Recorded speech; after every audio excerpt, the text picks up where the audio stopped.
The game of hurling has been played in Ireland for at least 2,000 years. Players swing a stick called a hurley to hit a ball the size of a hockey puck into a net. Winning takes skill, quick reflexes, and of course, the luck of the Irish. Pass the ball and pass on the tradition. Hurling is a game that's older than the recorded history of Ireland. In Ireland, hurleys are still made the old-fashioned way, by hand in small shops.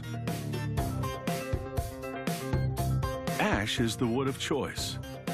They use only the part of the tree near the root because the grain flows in a natural curve there, making the stick less likely to break during play.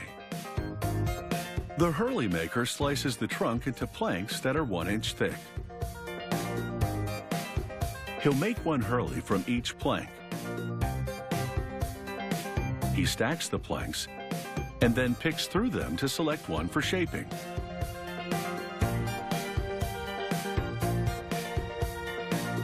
He scrutinizes the curve of the grain on the boards. It needs to be suitable for the size of the hurley he'll be making. His selection made, he places a see-through plastic pattern on the board. The transparency allows him to find the curve of the grain and position it within the striking surface of the hurley. He draws an outline around it with a pencil. After a rough cut and some initial shaping, he repencils the pattern and cuts it with a bandsaw.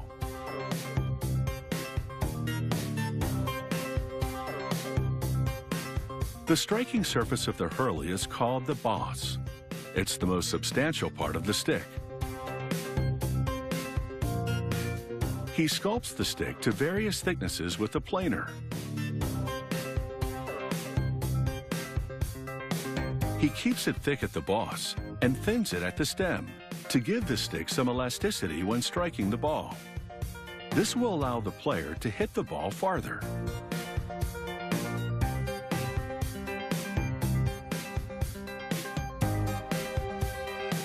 He sands the edges to make them more even.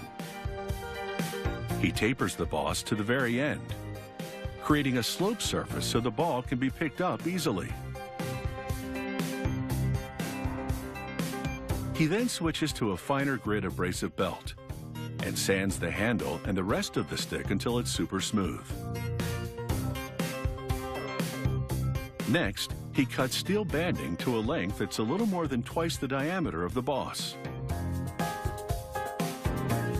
He loops the band around the end of the boss and clamps it snugly to it. He drives large nails into the band to puncture it. He hammers smaller nails into those holes and all the way through the wood. He clips the protruding nails. He then flattens the cut ends to turn the nails into rivets. He folds the ends of the loop band together at the rim of the boss and nails them to the wood. Now securely attached, this steel band will reinforce the hurley at its most vulnerable point, the end of the striking surface. Not every player wants their hurley banded. This is an optional feature. He now winds rubber tape just under the handle for better gripping. He continues to twist it part way down the stick because players sometimes grip it there with both hands. He finishes the wrap at both ends with electrical tape, which has stronger adhesive backing. It will prevent unraveling of the rubber tape. It's taken about 20 minutes to craft this hurley stick. How long it will last is anyone's guess. There's no warranty on hurleys, and it's sure to break at some point because hurling is a rough game. Some players go through several hurleys in one season. It doesn't matter if you lose a stick, as long as you win the game.